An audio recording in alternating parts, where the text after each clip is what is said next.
নিচে নিচে ভাই এই দুই হাত রেখে হাতে রাখেন আপনারা। মানুষ কি লিখবে, সাংবাদিকরা কি লিখবে, কার পক্ষে লিখবে সাংবাদিকরা, বলুন আপনারা। কার পক্ষে সাংবাদিকরা সন্ত্রাসের বিরুদ্ধে বলি, দুর্নীতির বিরুদ্ধে এই হাত দিয়ে। আপনাদের বিরুদ্ধে যে অভিযোগ এটা কতটা সত্য?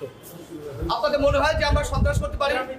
মুক্তিযুদ্ধের পক্ষে কথা বলা, মুক্তিযোদ্ধাদের সাথে কথা বলা, এগুলো সন্ত্রাস করা? দেশের সূর্য সন্তানরা এদেশের জন্য এই দেশ স্বাধীন করেছে, তাদের সঙ্গে থাকা সন্ত্রাস করা, এটা আপনাদের মনে হয়? এই প্রশ্ন আপনারা করছেন যে আমরা কতটুকু সন্ত্রাস করেছি? আসসালামু আলাইকুম প্রিয় দর্শক, অন্য মঞ্চের আলাপ চাইতায় আপনাদের সকলকে আমন্ত্রণ জানাচ্ছি। যথারীতি শুক্রবারের এই আলোচনায় আমাদের সঙ্গে অতিথি হিসেবে আছেন সিনিয়র সাংবাদিক ও কলামিস্ট জনাব আনিস আলমগীর। জনাব আনিস আলমগীর, আপনাকে আমাদের অনুষ্ঠানে স্বাগত জানাচ্ছি। জনাব আনিস আলমগীর, ঘটনা অনেকগুলোই আছে, আমরা নির্বাচন নিয়ে কথা বলবো, আজকে রোডম্যাপ ঘোষণা করেছে ইলেকশন কমিশন, সেটা নিয়েও কথা বলবো। কিন্তু তার আগে যে প্রসঙ্গটা আজকে সকাল থেকে আমাদেরকে বেশ বিচলিত করছে, সেটা হলো যে ঢাকা রিপোর্টার্স ইউনিটিতে একটা গোল টেবিল বৈঠক ছিল। ৭১ মঞ্চ ওরা আয়োজন করেছিলেন, কতিপয় সিনিয়র মুক্তিযোদ্ধা ছিলেন ওখানে, আমাদের সঙ্গে যোগাযোগ করেছিলেন, সম্ভবত আপনার সঙ্গে যোগাযোগ করে থাকবেন। তো তাদের সেই অনুষ্ঠানে সেটা বিষয়টা ছিল সম্পূর্ণভাবে আলোচনার বিষয় ছিল সংবিধান নিয়ে, সংবিধানের যে পরিবর্তনগুলি হচ্ছে তো সেটা নিয়ে আলোচনা। আইন বিভাগের অধ্যাপক হাফিজুর রহমান কার্জনও ছিলেন, সিনিয়র সাংবাদিকরাও ছিলেন। হঠাৎ করে সেখানে কিছু লোক মব আকারে স্লোগান দিতে যেতে ঢুকে পড়েছে হ্যান্ড মাইক নিয়ে। তারপরে দেখলাম তারা ওখানে বেশ কিছু ভাঙচুরও করলো, অনেককে উঠতে গেল তাকে ধাক্কা দিয়ে ফেলে দিল, একজনকে দেখলাম হ্যান্ড মাইক দিয়ে বাড়ি দিয়ে ফেলে দিল। এই যে মব তৈরি করা, একটা সময় পরে সেখানে পুলিশ আসলো, পুলিশ এসে যারা মব তৈরি করলো তাদের কিছু বললো না, মব দ্বারা যারা আক্রান্ত হলেন তাদেরকে ধরে নিয়ে গেলেন। তো এই ঘটনা আমার ধারণা আপনি নিজেও এটা নিয়ে একটা সোশ্যাল মিডিয়া ফেসবুকে একটা আপনার দিয়েছেন, পোস্ট দিয়েছেন। তো এই ঘটনাটাকে আপনি আসলে কিভাবে দেখছেন আমাদের এই সময়ে? এটা তো সরকারকে ডিফেম করার জন্য একটা বড় ধরনের চক্রান্ত মনে করি আমি, সরকারের ইমেজকে নষ্ট করার জন্য।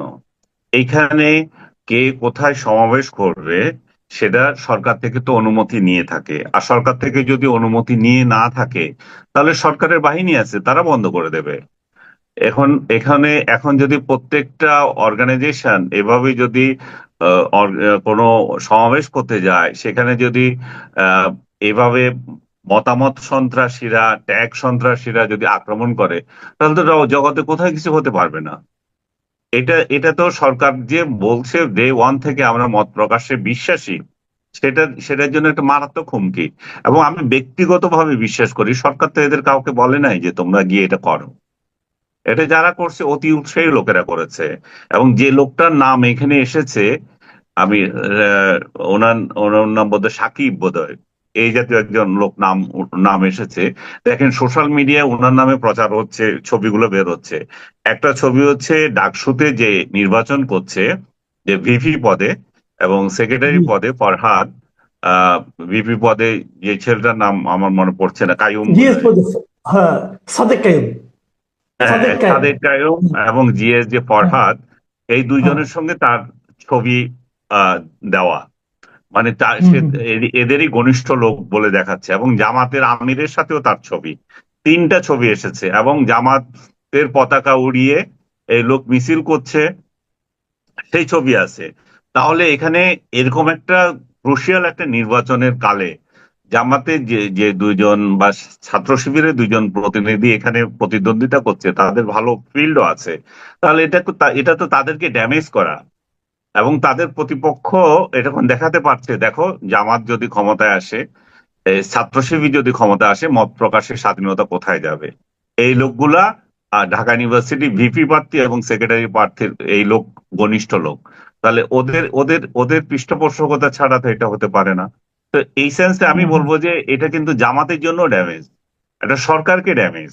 আর দ্বিতীয়ত বাংলাদেশে মত প্রকাশের স্বাধীনতা আছে, সরকার বলেছে সেই জায়গায় যদি এটা হয়ে থাকে, তাহলে এটা আরেকটা বার্তা দিচ্ছে যে আসলে মত প্রকাশের স্বাধীনতা নাই। এখন যেখানে যা ইচ্ছা তাকে ধরে নেওয়া যায়, কথা বলা যায়। আপনি বলছিলেন যে আপনাকেও আমন্ত্রণ জানিয়েছিল, আমাকেও আমন্ত্রণ জানিয়েছিল। আমি ভাই সাংবাদিকতার অর্গানাইজেশনের বাইরে কোথাও আমাকে দাওয়াত দিল, আমি এগুলো অ্যাভয়েড করি। কারণ আমি কোনো রাজনৈতিক গন্ধওয়ালা কোনো অর্গানাইজেশনে যেতে চাই না। ইভেন সেটা মুক্তিযোদ্ধাদেরও হয়ে থাকলো। আমি তো অ্যাক্টিভিস্ট না যে আমি কোথাও গিয়ে এই ধরনের অনুষ্ঠানে অংশ নেব। তো আমার তরফ থেকে আমি এটা অপারগতা দেখিয়েছি। কিন্তু যারা গিয়েছে আমি মনে করি না যে তারা অন্যায় করেছে কেউ। সে তার তার তার মত প্রকাশের স্বাধীনতা আছে, গেছে। আমি যাই নাই, আপনি যান নাই, বা আরেকজন যান নাই, অনেকে তো গেছে। এখন এখন এই যাওয়াটা তো কারো অপরাধ না। অপরাধ হচ্ছে যে সেখানে গিয়ে যদি তারা এমন কোনো বক্তব্য দিয়ে থাকে। তোরা তো বক্তব্য দিতে পারে নাই, বলতেছে যে এরা আওয়ামী লীগ এবং যুবলীগকে প্রতিষ্ঠা করার জন্য এসেছে। আমি বুঝি না, লোকজনকে এত বোকা নাকি যে আওয়ামী লীগ হচ্ছে শেখ হাসিনার একটা বড় সম্পদ, এটা ট্রেজার না, এটা এটা গুপ্ত মানে খনি। এবং আওয়ামী লীগ উনার হাত থেকে তো এখনো যায় নাই।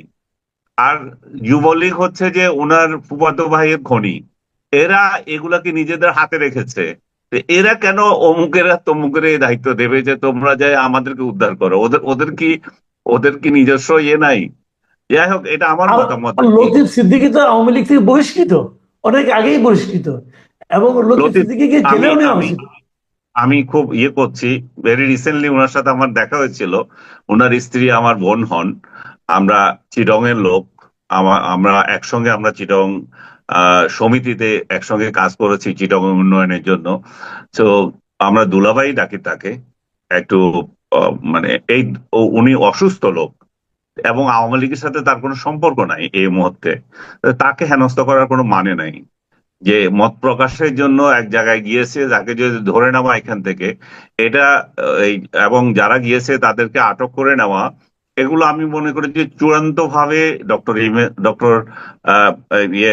এই ইউনূসের ইমেজকে এখানে নষ্ট করছে। যারা এটা করছে তারা ডক্টর ইউনূসের ইমেজকে নষ্ট করছে, এবং তারা প্রথমত এবার জামাতের ইমেজও নষ্ট করলো ডাকসু ইলেকশনকে সামনে রেখে। এটা খুবই উদ্বিগ্ন। এটা দিয়ে অন্যদেরকেও বার্তা দেওয়া যে তোমরা কথা বলো না। এটা আপনার প্রতি বার্তা হতে পারে, আমার প্রতি বার্তা হতে পারে, তুষার ভাইয়ের বার্তা হতে পারে, আরো কয়েকজনের প্রতি বার্তা হতে পারে যে কথা বলো না। তাহলে এখানে আরেকটা জিনিস, আমি আমি আরেকটা কথা বলি আপনাকে এখানে এই ফাঁকে। আমি আজকে দেখেছি, এটা আমি আসলে ইগনোরই করতাম, কিন্তু আমি মনে করি আলোচনা করার একটু দরকার আছে।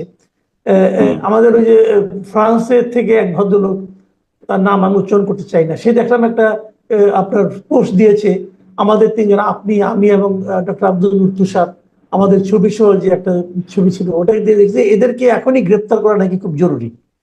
সে এরকম ভাবে বলছে। তো উনি কি অথরিটি নাকি? উনি কে? ওই ভদ্রলোক দেশে আসে না, বিদেশে বসে সে দেশের মধ্যে। এটা প্রথমত হচ্ছে কোন আইনে গ্রেপ্তার করবে? তাহলে শেখ হাসিনা যে আইন করে গেছে বিশেষ ক্ষমতা, সে ক্ষমতা আইনে তাহলে সে সমর্থন করছে শেখ হাসিনার আইনগুলো। বঙ্গবন্ধু যে আইন করে দিয়ে গেছিল, যেগুলো তারা সমালোচনা করে, সেই আইনে। এছাড়া তো কি, আমি তো কোনো অপরাধ করি নাই। আপনি কি অপরাধ করছেন আমি জানি না, তুষার ভাই কি অপরাধ করেছে জানি না। জুলাইতে আপনি কথা বলেছেন, আমি জুলাইয়ের পক্ষে কথা বলেছি, তুষার ভাই কথা বলেছে। বরং সে জুলাইয়ের বিরুদ্ধে প্রথমে ভিডিও করেছে, বলছে এটা শেখ হাসিনার ষড়যন্ত্র। এই লোকের নাম উচ্চারণ করেন নাই। সেই লোক জুলাইয়ের আন্দোলনের বিরুদ্ধে যে বক্তৃতা দিয়েছে সেই ভিডিও তার আছে এখনো। সেই লোক যে মুক্তিযোদ্ধাদের সংখ্যা নিয়ে জামাতের বিরুদ্ধে কথা বলেছে, সেই সংখ্যা আছে, সে এখন নিজে আবার এটা অস্বীকার করে। সেই লোক যে শাহবাগ আন্দোলন করেছিল, আমরা তো শাহবাগের সমর্থক হয়ে সেখানে গিয়েছিলাম। শাহবাগের আন্দোলনের প্রধান উস্কানিদাতা তো এরাই এখন আবার শাহবাগকে গালি দেয়। এর আপনি আরেকদিন কোথায় জানি বলেছেন এর মানসিক সমস্যা আছে। তার সাথে আমার ব্যক্তিগতভাবে দেখা হয়েছে বহুবার। আমরা একসঙ্গে একটা জিম করতাম, সরাসরি বলি, সোনারগাঁয়ে জিমে সেও দেখা হতো আমার সাথে, আমিও যেতাম। আমরা শেখ হাসিনার সমালোচনা বহুবার করেছি, একসঙ্গে সুর মিলিয়ে করেছি। কিন্তু তার মধ্যে যেটা সবচেয়ে বড় সমস্যা যেটা আমি দেখেছি, সেটা হচ্ছে যে তার এই যে ফ্যান ফলোয়ার ক্রেজিনেস। আমি কাল পরশু একটা ভিডিও দেখেছিলাম যে একটা রাখাল ছেলে, আপনি দেখেছেন কিনা জানি না, একটা রাখাল ছেলে কতগুলো ছাগল পেছন একদল ছাগল তার পেছনে, এবং একটা অগ্নিকুণ্ডে সে বৃত্তে ঘুরলো ওই ওই রাখাল ছেলেটা এদেরকে নিয়ে, তাকে ফলো করছিল।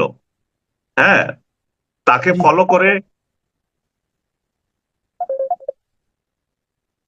ফলো করে ওই অগ্নিকুণ্ডের চারপাশে এই ছাগলগুলো ঘুরলো, এবং একটা সময় সে এই এই রাখাল ছেলেটা ওইখান থেকে সরে গেল, এবং দেখা যাচ্ছে যে এই ছাগলগুলো এই বৃত্ত আকারে অগ্নিকুণ্ডের চারদিকে ঘুরতেছে। এবং এই যে এই দৃশ্যটার সঙ্গে সঙ্গে আমার মনে হলো যে পিনাকির কথা, যে পিনাকি, যার নাম উচ্চারণ করতে আপনি দ্বিধা করছেন, আমার আমার আম- আমার মনে হচ্ছিল যে পিনাকি নিজেই এটাই মনে করে যে তার যে ফলো করছে তারা বোধহয় এই ছাগল প্রকৃতির লোক। এই ছাগলগুলোকে সে যেটা বলবে সেটাই করবে। ছাগলগুলোকে বলবে 32 নম্বর আক্রান্ত করবে। ছাগলগুলোকে বলবে অমুকের এই কর, সেই করবে। ছাগলগুলোকে বলবে যে ডক্টর ইউনূস খারাপ, তার বিরুদ্ধে ভিডিও বানিয়ে গালাগালি করবে। এই লোক দেখেন, সে আসলে কি চায় আমি সেটাই বুঝলাম না ভাই। তোমার, আমি আরেকদিন তাকে একটা ভিডিওতে বলেছি যে পৃথিবীর অন্যান্য দেশে যাদের ফ্যান ফলোয়ার বাড়ে, তাদের একটা রেসপন্সিবিলিটি বাড়ে। তারা এই লোকগুলোকে দিয়ে সমাজের উন্নয়নমূলক কাজ করতে চায়, যে আমার ফলোয়াররা এই কাজটা করুক। আর সে এই লোকটা একটার পর একটা ধ্বংসাত্মক কাজ করা ছাড়া কোনো, তার কোনো ভালো নির্দেশনা নাই। সে ডক্টর ইউনূসকে গালাগালি করে, সে আসিফ নজরুলকে মা মাসি ধরে গালাগালি করে। সে গালাগালি করে না এমন কে আছে? সে বিএনপি নেতাদের তারেক রহমানকে গালাগালি করছে, তারপর সালাউদ্দিন ভাইকে গালাগালি করছে, মির্জা আব্বাসকে গালাগালি করছে, সবাইকে গালাগালি করছে, ইভেন জামাতের আমিরকেও গালাগালি করে আবার তার পা চাটে। তো এই যে এটা মেন্টাল রোগ ছাড়া আমি তো আর কিছু দেখি না। আমি পার্সোনালি তাকে একদিন জিজ্ঞেস করলাম, তার সাথে আমার যোগাযোগ আছে। আমি তাকে বললাম যে ভাই, এখন তো হাসিনা নাই, এখন বাইরে থেকে কি লাভ? দেশে আসেন। এই যে ডক্টর ইউনূস যে ভদ্রমহিলাকে স্বাস্থ্য খাতের দায়িত্ব দিয়েছে, এই মহিলার তো কোনো অভিজ্ঞতা নাই। আপনি স্বাস্থ্য খাতটাকে একটু দেখেন, তাদের সাথে যদি আপনার সম্পর্ক ভালো আছে, আপনি যদি স্বাস্থ্য খাতের দায়িত্বটা নেন তাহলে ভালো করতে পারেন। সে আমাকে বলছে যে আপনি কি মনে করেন যে আমাকে এই দায়িত্ব দেবে? আমি বললাম যে কেন দেবে না, আমি তো মনে করি দেবে। বিএনপিও দেবে আপনাকে, আপনি যদি চান। বলেন না, আপনার ধারণা ভুল। তো আমার মনে হচ্ছে তার একটা ফ্রাস্ট্রেশন জাগছে, যে সে আশা করেছিল ডক্টর ইউনূস তাকে হেলিকপ্টার পাঠিয়ে নিয়ে আসবে, এবং এই যে তার ফ্যান ফলোয়াররা এখানে আন্দোলন করবে যে ইউনূস ফিনাকিকে কেন আনো না। এই ধরনের একটা ফ্যান্টাসিতে ভুগে সে এইগুলো করছে। আমি তাকে হাত জোট করে অনুরোধ করব, ভাই এইগুলা ছাড়েন। আপনার যেহেতু একটা সুনাম আপনি অর্জন করেছেন, ফ্যান ফলোয়ার আছে, এই দেশটাকে উন্নয়নের জন্য কিছু কাজ করেন। আমার ফ্যান ফলোয়ার পালার দরকার নাই। আমি ভিউ ব্যবসা নিয়ে করি না, আমার ওই ওই ফলোয়ার ব্যবসা করি না। আপনি এটা করছেন, খান, কিন্তু জাতির জন্য একটা কিছু করেন। আপনি শেখ হাসিনার পতনে ভূমিকা রেখেছেন, সেটাতে কি কেউ কোনোদিন আপনাকে কেউ কিছু বলেছি? বা আপনি বলেছেন, অন্য কেউ বলেছে? আপনার খুশি আপনি আন্দোলন করেছেন, আপনি করেন, কিন্তু মানুষগুলোকে ভালো কাজে দেন। ডক্টর ইউনূস একটা একটা অভ্যুত্থান হয়েছে, আমাদের ছেলে মেয়েরাই তো এইসব অভ্যুত্থান ঘটিয়েছে। এই এই লোক অভিযোগ করেছে এদের নাকি আমরা সন্ত্রাসী বলেছি। একটা প্রমাণ সে কোথায় দেখাতে পারবে? মানে মিথ্যাচারের একটা সীমাহীন মিথ্যাবাদী সে। এই এই লোকগুলো মানুষগুলোকে উত্তেজিত করে একজনের বিরুদ্ধে লাগিয়ে দেওয়ার জন্য, এবং এইভাবে মানুষ, এবং তাদের আরেকজন হত্যা করার মেসেজ দেয়, একে হত্যা করো, আর ও মেসেজ দিয়ে কি এদেরকে বলবেন? জেলে নাও। তো এদের কাছ থেকে আসলে আমাদের রাষ্ট্র কি পাবে, সোশ্যাল মিডিয়া কি পাবে? আমি আমি খুবই মানে হতাশ যে বাকিগুলোর কথা বললাম না, সে একটা শিক্ষিত লোক, একটা শিক্ষিত লোক হয়ে এত নিম্ন স্তরে কিভাবে নামতে পারে? সে একের জি পর এক আমাকে বহুবার আক্রমণ করেছে। আক্রমণের পর আমিও কথা বলেছি, ভাই এগুলা তো ছাড়েন, ভালো কিছু করেন। কিন্তু না, এই এই ছাড়া মনে হচ্ছে তার এগুলা। আরেকটা জিনিস খেয়াল করেন, আমাদের তিনজনের ছবি ব্যবহার করেছে সে। তার ফেসবুক ফেসবুক পেজে আপনি যান, তার বাকি স্ট্যাটাস গুলোতে কেউ মানে থুতু ছিটতেছে, কেউ দেখেও না।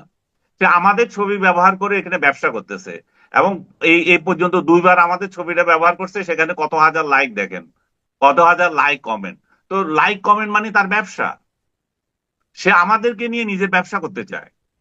এখন জি তার এটুকু কাণ্ড জ্ঞান নাই যে সে তার ওইগুলা নিয়ে আমাদের ড্যাম কেয়ার, তার এগুলা দেখার টাইম নেই আমার। এবং সে সে আশা করেছিল যে তার এগুলো নিয়ে কথা বলবো, আরেকটা বিবৃতি দিব, ওই যে পাল্টাপাল্টি ব্যবসা চলবে তারে গণার টাইম আছে ভাই? তুই তোর কাজ কর, তুমি তোমার কাজ করো, তুমি কিভাবে ভালো কাজ করবা, দেশের কাজ করবা সেটা করো। তুমি একটা বিপ্লবে ভালো ভূমিকা রেখেছো, সেটা আমাদের সরকার, বিরোধী দল সবাই স্বীকৃত, তো করো সেটা। এখন দেশে এসে ভালো কিছু করো, আসো না কেন? শেখ হাসিনা তো তোমাদের জন্য আজরাইল ছিল, সে তো নাই। তোমাদের জন্য ডিজিএফআই তোমাদের জন্য আজরাইল ছিল বলতা, এবং ভারত দিয়ে পালাইছো। তোমাকে ভারতের রয়ের এজেন্ট বলে কেউ কেউ, আমি রয়ের এজেন্ট বলতে চাই না, কিন্তু তুমি নিজে বাধ্য করছো যে তুমি আসলেই রয়ের এজেন্ট। তুমি চাচ্ছ এই দেশটা তছনছ হয়ে যাক। এই দেশটা তছনছ হয়ে গেলে এই ইন্ডিয়া আমাদের এখানে ইন্টারভেন করতে পারে, ইন্ডিয়া আমাদের এখানে হস্তক্ষেপ করতে পারে। তুমি আসলে সেটাই চাচ্ছ। তোমাকে যে রয়ের এজেন্ট বলে, ভারতীয় দালাল বলে, এমনি এমনি তো মানুষ বলতেছে না।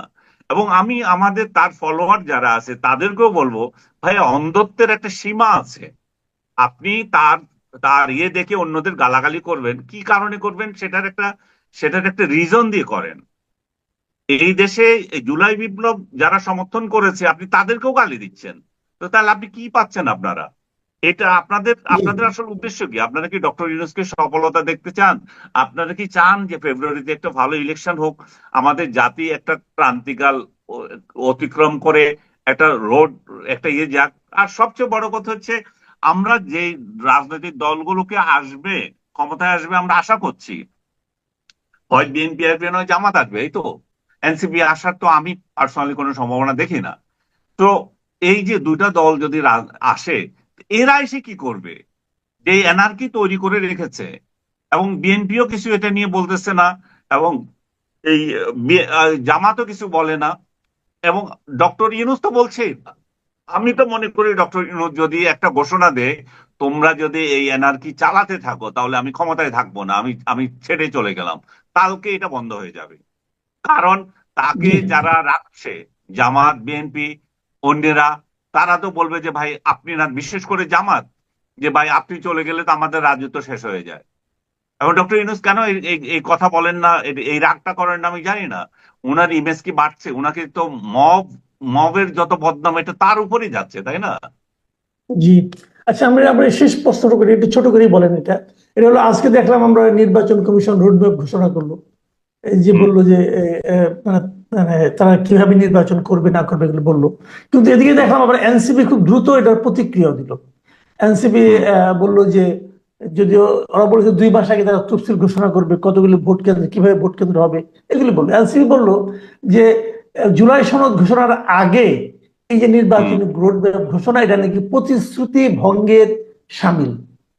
তো এটা কার কাছে কে প্রতিশ্রুতি করেছিল, কি ভঙ্গ করলো, আর এই রোডম্যাপের কারণে কি নির্বাচনের ব্যাপারে আপনার আশাবাদ বেড়েছে কিনা? আমি আশাবাদী। আমি চাই যে ইলেকশনটা যেভাবে হোক, আমাদের সবার সহযোগিতা করা উচিত। আপনি তুষার ভাই যেদিন একসাথে বসলাম, আমাদের তো সেটাই আমাদের ইয়ে ছিল। এরা যে দেশকে অস্থিতিশীল করতে চায়, আমরা চাচ্ছি ডক্টর ইউনূসকে হাতকে শক্তিশালী করে কিভাবে একটা ইলেকশন হয়ে যায়, আমরা সেটাই চাই। আমরা কেন দেশের ধ্বংস চাইবো? আর দেশের ধ্বংস যদি কেউ না চায়, তাহলে তো নির্বাচনই চাইবে। এবং বিএনপি বলছে নির্বাচন চায়, জামাত বিএনপির নির্বাচনের বিরুদ্ধে তো এখনো কোনো কথা বলে নাই। তাদের স্ট্র্যাটেজি নিয়ে ইয়ে থাকতে পারে। আমার মনে হয় যে এনসিপিও সেটা মেনে নেবে, এবং এই রোডম্যাপ নিয়ে সবাই একটু পজিটিভ দৃষ্টিতে দেখা উচিত, ডক্টর ইউনূসকে হেল্প করা উচিত। দেখেন, ইলেকশন কমিশন তো নিজে কি করবে? তার যেমন ক্ষমতা আছে, তাকে সরকার এবং রাজনৈতিক দল সবাই হেল্প করতে হবে। এবং স্টেক হোল্ডাররা যদি এক একজন এক কথা বলে, তাহলে ইলেকশন কিভাবে হবে? আমি ইলেকশন কমিশনের উপর আমার খুবই আস্থা আছে, নাসির সাহেবের উপর আমার খুব আস্থা আছে। আপনি বলতে পারেন চিটং এর লোক, এই জন্য কিনা, সেটাও বলতে পারেন। আমাদের চিটং এর লোক প্রধান উপদেষ্টা, আমাদের বদ্দার উপর যেমন আস্থা আছে, তেমনি আমাদের বদ্দা যারা নিয়োগ দিয়েছে তার উপর আমার আস্থা আছে। আমি সত্যিকার অর্থে বিশেষ করে প্রধান ইলেকশন কমিশনের উপর বড় আস্থা রাখি। উনি একটা সুন্দর নির্বাচন দেবেন, এবং উনি ব্যক্তিগতভাবে আমি জানি উনি ভালো মানুষ। জি জি, অনেক ধন্যবাদ, অনেক ধন্যবাদ জনাব আনিস আলমগীর। প্রিয় দর্শক, আপনারা শুনলেন যে মব সংস্কৃতি, মব ভায়োলেন্স, এটা আসলে এখন কিন্তু আত্মঘাতী মানে একটা চেহারা পেয়ে বসেছে। কারণ যে লোকটা নেতৃত্ব দিয়েছে তিনি জামাতের সঙ্গে সংশ্লিষ্ট, এবং এটা যদি এটাই হয় তাহলে তো ওনার নিজের দলেরই এতে ক্ষতি হবে। আবার সরকারেরও মানে আপনার যে ইমেজ আছে সেটা নষ্ট হবে। তো এগুলো কেন হচ্ছে এটা আমরা বুঝতে পারছি না, কিন্তু আমরা চাইবো যে এই ধরনের মানুষের মত প্রকাশের যে স্বাধীনতা সেটা যেন অবাধ হয়, সেটা যেন বাধাহীন হয়। আগামীতে আমরা সামনে নির্বাচনের একটা রোডম্যাপ ঘোষণা করা হয়েছে, আমরা নির্বাচনের দিকে এরকম মববিহীন ভাবে অগ্রসর হতে পারবো এই প্রত্যাশা থাকলো। আল্লাহ হাফিজ।